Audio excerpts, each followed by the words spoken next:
Hi friends, ಎಲ್ರಿಗೂ ನಮಸ್ಕಾರ. ಪ್ರೀತಿಯಿಂದ ಕಲಾ ಚಾನಲ್ಗೆ ಎಲ್ರಿಗೂ ಸ್ವಾಗತ ಸುಸ್ವಾಗತ. ಹಾಗೆಯೇ ಇದು ಬಂದುಬಿಟ್ಟು ನೋಡಿರಿ, ನಮ್ಮ ಮನೆಯಲ್ಲೇ ಪನ್ನೀರ್ ಮಾಡಿರೋದು. ಲಾಸ್ಟ್ ಒಂದು ವೀಕ್ ಬ್ಯಾಕು ನಾನೊಂದು ಪನ್ನೀರ್ ರೆಸಿಪಿನೂ ಹಾಕಿದ್ದೀನಿ, ಮನೆಯಲ್ಲೇ ಪನ್ನೀರ್ ಹೇಗೆ ಮಾಡೋದು ಅಂತೇಳ್ಬಿಟ್ಟು. ಹಾಗಾಗಿ ಅದು ಪ್ಲೈನ್ ಪನ್ನೀರ್ ಮಾಡಿದೆ. ಇದು ಬಂದುಬಿಟ್ಟು ಫ್ಲೇವರ್ಡ್ ಪನ್ನೀರ್ ಮಾಡ್ತಾಯಿದ್ದೀನಿ.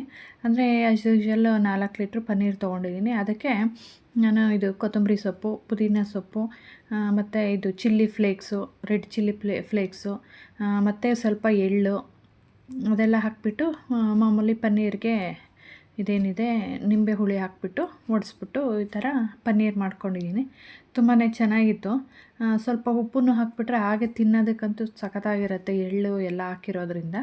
ಹಾಗಾಗಿ ಈ ಥರ ಮಾಡ್ಕೊಂಡಿದ್ದೀನಿ. ಇದರಲ್ಲಿ ಒಂದು ರೆಸಿಪಿನೂ ಸಹ ಮಾಡಿ ತೋರಿಸ್ತೀನಿ, ನೋಡೋಣ ಹೇಗಿರುತ್ತೆ ಅನ್ನೋದನ್ನು ಸಹ. ನೋಡಿರಿ, ಹಿಂಗಿತ್ತು. ಹಿಂಗೆ ಮಾಡಿಕೊಂಡ್ರೆ ತುಂಬಾ ಚೆನ್ನಾಗಿರುತ್ತೆ. ಪ್ಲೈನ್ ಪನ್ನೀರ್ಗಿನ್ನು ಈ ಥರ ಹಾಗೆ ಡಯೆಟ್ಟಿಗೆ ಸ್ನ್ಯಾಕ್ಸ್ ಥರ ತಿನ್ನೋದಕ್ಕೂ ಸಹ ಇದಕ್ಕೊಂಚೂರು ಉಪ್ಪು ಮಿಕ್ಸ್ ಮಾಡಿಬಿಟ್ರೆ ಎಲ್ಲನೂ ಇದರಲ್ಲೇ ಇದೆ, ಚೆನ್ನಾಗಿರುತ್ತೆ. ನೀವೊಂದು ಸರಿ ಟ್ರೈ ಮಾಡಿ. ಹಾಗೆಯೇ ಈಗ ನೋಡಿರಿ, ಒಂದು ಸ್ವಲ್ಪ ಉಪ್ಪು, ಅರಿಶಿನ ಪುಡಿ, ಒಂದು ಸ್ವಲ್ಪ ಸೋಡಾ ಹಾಕ್ಕೊಂಡ್ಬಿಟ್ಟು ಈ ಎಲೆಕೋಸನ್ನು ಸಣ್ಣದಾಗಿ ಹೆಚ್ಚಿಬಿಟ್ಟು ಸ್ವಲ್ಪ ಬಿಸಿನೀರು ಹಾಕಿ ನೆನೆಸೋದಕ್ಕೆ ಇಡ್ತೀನಿ. ಹಂಗೇ ಈ ಥರ ಒಂದು ಸ್ವಲ್ಪ ಬಿಸಿನೀರು ಹಾಕಿ ನೆನೆಸಿಡೋದ್ರಿಂದ ಇದಕ್ಕೇನೆ ಜಾಸ್ತಿ ಪೆಸ್ಟಿಸೈಡ್ಸ್ ಹೊಡೆದಿರ್ತಾರಲ್ಲ, ಆದ್ದರಿಂದ ಅದಕ್ಕೆ ಬೆಟರ್ ಅಂತಂದೇಳಿ ಸ್ವಲ್ಪ ಈ ಥರ ಮಾಡಿಕೊಂಡ್ರೆ ಬೆಟರ್ ಅಂಥೇಳಿ ನಾನು ಯಾವಾಗಲೂ ಹೂಕೋಸು ಆಗಿರ್ಬೋದು, ಎಲೆಕೋಸು ಆಗಿರ್ಬೋದು, ಇದೇ ಥರನೇ ಪ್ರೊಸೀಜರಲ್ಲಿ ಮಾಡ್ಕೊತೀನಿ. ಬಿಸಿನೀರು, ಉಪ್ಪು, ಸ್ವಲ್ಪ ಸೋಡಾ, ಅರಿಶಿನ ಪುಡಿ ಹಾಕಿ ಚೆನ್ನಾಗಿ ಒಂದು 2-3 ಸರಿ ತೊಳೆದ್ಬಿಟ್ಟು ಯೂಸ್ ಮಾಡ್ತೀನಿ. ಹಾಗೆಯೇ ತರಕಾರಿನೂ ಅಷ್ಟೇ, ಸ್ವಲ್ಪ ಅದನ್ನು ಬಿಸಿ ನೀರು ಹಾಕಿ ಸ್ವಲ್ಪ ಉಪ್ಪು ಹಾಕಿ ಬಿಟ್ಬಿಟ್ಟಿದ್ದೀನಿ. ಸ್ವಲ್ಪ ಹೊತ್ತು ಆದಮೇಲೆ ನೋಡಿ, ಇಲ್ಲಿ ರೈಸನ್ನು ಮಾಡ್ಕೊಂಡಿದ್ದೀನಿ. ರೈಸ್ ಆಗಿದೆ. ಇನ್ನು ಇದು ಅಷ್ಟೇ ಒಂದು 1/2 ಅವರ್ ನೆಂದ್ಕೊಂಡಿದೆ. ಇದನ್ನು ಸಹ ನೀಟಾಗಿ ತೊಳೆದ್ಬಿಟ್ಟು ಸೋರು ಹಾಕ್ಬಿಟ್ಟು, ನೋಡಿರಿ ಇಲ್ಲಿ ಆವಾಗಲೇ ತೋರಿಸಿದ್ನಲ್ಲ, ಆ ಪನ್ನೀರನ್ನ ಸಣ್ಣ ಸಣ್ಣ ಕ್ಯೂಬಾಗಿ ಕಟ್ ಮಾಡ್ಕೊಂಡಿದ್ದೀನಿ, ಚಿಕ್ಕದಾಗಿ. ಅಥವಾ ನೀವು ಹಿಂಗೆ ಮ್ಯಾಶ್ ಮಾಡಾದರೂ ಹಾಕ್ಬೋದು. ಮ್ಯಾಶ್ ಮಾಡಾಕಿದ್ರೆ ಅದರಲ್ಲಿ ಹಾಕಿರೋದೆಲ್ಲನೂ ಇದಾಗಿಬಿಡುತ್ತೆ, ಉದುರೋಗ್ಬಿಡುತ್ತೆ. ಅದರಿಂದ ಹಂಗೆ ಹಾಕ್ಕೊಂಡಿದ್ದೀನಿ. ಈಗ ನಾನಿಲ್ಲಿ ಕೊಬ್ಬರಿ ಎಣ್ಣೆ ಹಾಕ್ಕೊಂಡಿದ್ದೀನಿ, ಒಂದು 2-3 ಸ್ಪೂನಷ್ಟು. ನಾವೆಷ್ಟು ಕ್ವಾಂಟಿಟಿಲಿ ಮಾಡ್ತಿರ್ತೀವೋ ಐಟಮ್ ಅಷ್ಟು ಅದಕ್ಕೆ ತಕ್ಕನಾಗಿ ಹಾಕ್ಕೋಬೋದು. ನೀವು ಯಾವ ಎಣ್ಣೆ ಬೇಕಂದ್ರೂ ಸೇರಿಸ್ಕೋಬೋದು. ಅದಕ್ಕೆ ಸ್ವಲ್ಪ ಜಜ್ಜಿರ್ತಕ್ಕಂಥ ಬೆಳ್ಳುಳ್ಳಿನೂ ಹಾಕಿಬಿಟ್ಟು, ನಂತರ ಸ್ವಲ್ಪ ಈರುಳ್ಳಿ, ಹಸಿಮೆಣ್ಸಿನ್ಕಾಯಿ ಹಾಕಿ ರುಚಿಗೆ ತಕ್ಕಷ್ಟು ಒಂದು ಸ್ವಲ್ಪ ಉಪ್ಪು ಹಾಕಿಬಿಟ್ಟು ಚೆನ್ನಾಗಿ ಫ್ರೈ ಮಾಡ್ಕೊಂಡಾದ ನಂತರ ಸಣ್ಣದಾಗಿ ಚಾಪ್ ಮಾಡ್ಕೊಂಡಿರ್ತಕ್ಕಂಥ ಬೀನ್ಸನ್ನು ಹಾಕ್ಕೊಂಡಿದ್ದೀನಿ. ನಂತರ ತೊಳೆದು ಈ ಬಸ್ ಹಾಕ್ಕೊಂಡಿದ್ದೆ, ಅದು ಎಲೆಕೋಸಾದರೂ ಹಾಕ್ಕೋಬೋದು, ಹೂಕೋಸಾದ್ರೂ ಹಾಕ್ಕೋಬೋದು. ಅದು ಸಹ ಒಂದು 2 ನಿಮಿಷ ಫ್ರೈ ಆದ ತಕ್ಷಣ ಕ್ಯಾರೆಟ್ ಹಾಕ್ಕೊಂಡಿದ್ದೀನಿ.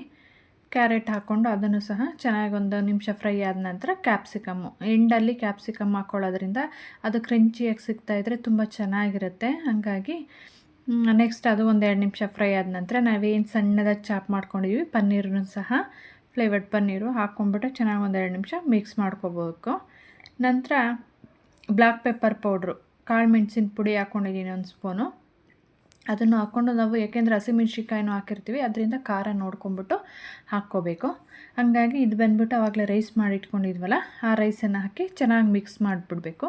ಇದು ಪ್ಯೂರ್ ದೇಸಿ ಫ್ರೈಡ್ ರೈಸ್ ಅಂತಲೇ ಹೇಳ್ಬೋದು, ಯಾಕೆಂದರೆ ಯಾವುದೇ ಸಾಸ್ಗಳು ಯೂಸ್ ಮಾಡಲ್ಲ. ಆದ್ರಿಂದನೇ ನಾನು ಎಂಡಲ್ಲಿ ಸ್ವಲ್ಪ ಕೊತ್ತಂಬರಿ ಸೊಪ್ಪು ಹಾಕಿ ನೀಟಾಗಿ ಮಿಕ್ಸ್ ಮಾಡಿಬಿಟ್ರೆ ನಮ್ಮ ದೇಸಿ ಸ್ಟೈಲ್ ಫ್ರೈಡ್ ರೈಸು ರೆಡಿಯಾಗಿ ಹೋಗುತ್ತೆ. ಯಾವುದೇ ಸಾಸ್ ಬೇಡ, ತುಂಬಾ ರುಚಿಯಾಗಿರುತ್ತೆ.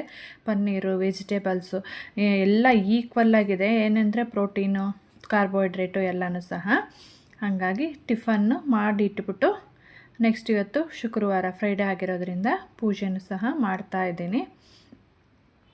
ಇವತ್ತು ಫ್ರೈಡೇ ನಮ್ಮದು ದೇವ್ರ ವಾರ, ಹಾಗಾಗಿ ಇವತ್ತು ಪೂಜೆ ಎಲ್ಲ ಮಾಡಿದ್ದೀನಿ. ಹಿಂಗೆ ಏನಿಲ್ಲ, ಸಿಂಪಲ್ಲಾಗಿ ಸ್ವಲ್ಪ ಅವಲಕ್ಕಿ ನೈವೇದ್ಯಕ್ಕೆ ಇಟ್ಬಿಟ್ಟು ಸಿಂಪಲ್ಲಾಗಿ ಮಾಡ್ತೀನಿ. ಹಾಗೆಯೇ ನಮ್ಮ ನೈಬರ್ಸ್ ಎಲ್ಲ ಒಂದು ಗ್ರೂಪ್ ಮಾಡ್ಕೊಂಡಿದ್ದೀವಿ. ಪ್ರತಿ ಶುಕ್ರವಾರ ಒಬ್ಬೊಬ್ಬರು ಮನೆಯಲ್ಲಿ ಒಂದು 10-12 ಜನ ಗ್ರೂಪ್ ಇದೆ. ಪ್ರತಿ ವಾರ ಒಬ್ಬೊಬ್ಬರು ಮನೆಯಲ್ಲಿ ಲಲಿತಾ ಸಹಸ್ರನಾಮ, ವಿಷ್ಣು ಸಹಸ್ರನಾಮ ಮತ್ತು ಸೌಂದರ್ಯ ಲಹರಿ ಇದನ್ನು ಪ್ರತಿ ವಾರ ಹೇಳ್ತಾ ಇರ್ತೀವಿ. ಬೆಳಗ್ಗೆಗೆ ತಿಂಡಿ ಎಲ್ಲ ಮುಗಿಸ್ಬಿಟ್ಟು, ಪೂಜೆ ಎಲ್ಲ ಮುಗಿಸ್ಬಿಟ್ಟು ಮಧ್ಯಾಹ್ನ ಊಟ ಅಂದರೆ ಲೈಟಾಗಿರುತ್ತೆ, ಎಲ್ಲರ ಮನೆಯಲ್ಲೂ ಒಂದೊಂದು ದಿವಸ ಮಾಡ್ಕೊಂಡು ಹೋಗ್ತೀವಿ. ಹಾಗೆಯೇ ನಾನು ಪೂಜೆ ಎಲ್ಲ ಆದ ನಂತರ ಟಿಫನ್ಗೆ ನಾನಿಲ್ಲಿ ಬೂದುಗುಂಬಳಕಾಯಿ, ನೆಲ್ಲಿಕಾಯಿ, ಕೊತ್ತಂಬರಿ ಸೊಪ್ಪು ಜ್ಯೂಸು ಮತ್ತು ಸ್ವಲ್ಪ ಟಿಫನ್ ಮಾಡ್ತಾಯಿದ್ದೆ.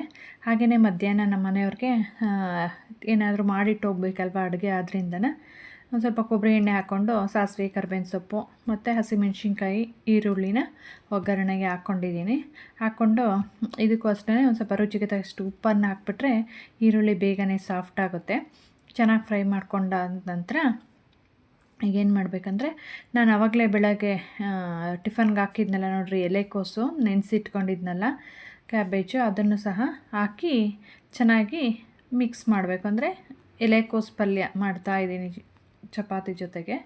ಹಾಗಾಗಿ ನೋಡಿರಿ, ಸಿಮ್ಮಲ್ಲಿಟ್ಬಿಟ್ಟು, ಇದಕ್ಕೇನು ನೀರು ಹಾಕೋದೇನು ಅವಶ್ಯಕತೆ ಇರಲ್ಲ, ಉಪ್ಪು ಹಾಕಿರ್ತೀವಲ್ಲ, ಅದರಿಂದನೇ ಸಿಮ್ಮಲ್ಲಿಟ್ಬಿಟ್ಟು ಮುಚ್ಚಿ ಬೇಯಿಸ್ಬಿಟ್ರೆ ಚೆನ್ನಾಗಿ ಬೆಂದೋಗ್ಬಿಡುತ್ತೆ. ಈಗ ಅದಕ್ಕೆ ಸ್ವಲ್ಪ ತೆಂಗಿನ ತುರಿಯನ್ನು ಹಾಕಿ, ಹಸಿ ತೆಂಗಿನ ತುರಿನ ಹಾಕಿ, ಸ್ವಲ್ಪ ಒಂದು ಅರ್ಧ ಟೀ ಸ್ಪೂನಷ್ಟು ಧನಿಯಾ ಪುಡಿ, ಖಾಲಿ ಧನಿಯಾ ಪುಡಿನ ಹಾಕಿ ಚೆನ್ನಾಗಿ ಮಿಕ್ಸ್ ಮಾಡಿ ಒಂದು 2 ನಿಮಿಷ ಮುಚ್ಚಿಟ್ಬಿಟ್ರೆ ಕ್ಯಾಬೇಜ್ ಪಲ್ಯ ರೆಡಿಯಾಗಿ ಹೋಗುತ್ತೆ. ಇದು ಅಷ್ಟೇ ಸಿಂಪಲ್ಲಾಗಿದೆ, ತುಂಬಾ ಚೆನ್ನಾಗಿರುತ್ತೆ ಟೇಸ್ಟಾಗಿ. ಏಕೆಂದರೆ ಬೆಳಗ್ಗೆ ಫ್ರೈಡ್ ರೈಸ್ಗೂ ಬೇಕಾಗಿತ್ತು, ಹಾಗಾಗಿ ಅದಕ್ಕೂ ಎರಡಕ್ಕೂ ಸೇರಿಸಿ ತಂದಿರ್ತೀನಲ್ವ, ಅದು ವೇಸ್ಟ್ ಆಗಿಬಿಡುತ್ತೆ. ನಾನು ಜಾಸ್ತಿ ಫ್ರಿಡ್ಜ್ ಯೂಸ್ ಮಾಡಲ್ಲ, ಹಾಗಾಗಿ ಫ್ರಿಜ್ಜಲ್ಲಿ ಇಡಲ್ಲ. ಎಂಡಲ್ಲಿ ಸ್ವಲ್ಪ ಕೊತ್ತಂಬರಿ ಸೊಪ್ಪು ಹಾಕ್ಕೊಂಬಿಟ್ಟು ಮಿಕ್ಸ್ ಮಾಡಿಕೊಂಡ್ರೆ ರೆಡಿಯಾಗೋಯ್ತು.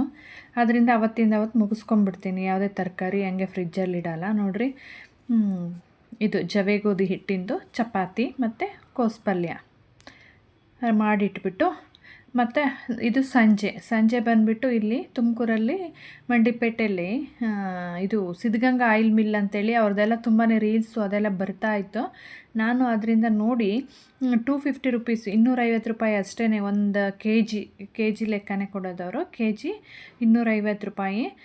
ಪ್ಯೂರಾಗಿರುತ್ತೆ. ಅಲ್ಲೇ ನಾವು ಕಡಲೆ ಬೀಜ ಬೇಕು ಅಂದರೆ ಸ್ವಲ್ಪ ಹೊತ್ತು ವೆಯ್ಟ್ ಮಾಡಿದ್ರೆ ಅಲ್ಲೇ ಕಡಲೆ ಬೀಜನ ನಮ್ಮ ಎದುರುಗಡೆನೇ ಹಾಕಿ ಅಲ್ಲೇ ಫಿಲ್ಟ್ರ್ ಬೇಕಂದರೆ ಫಿಲ್ಟ್ರ್ ಮಾಡಿಕೊಡ್ತಾರೆ, ಇಲ್ಲಾಂದರೆ ಬೇಡ ಅಂತಂದರೆ ಅವಾಗ ಹಾಕಿದ್ದು ನನಗೆ ಇದಕ್ಕೆ ಹಾಕಿ ಕೊಟ್ಬಿಡ್ತಾರೆ.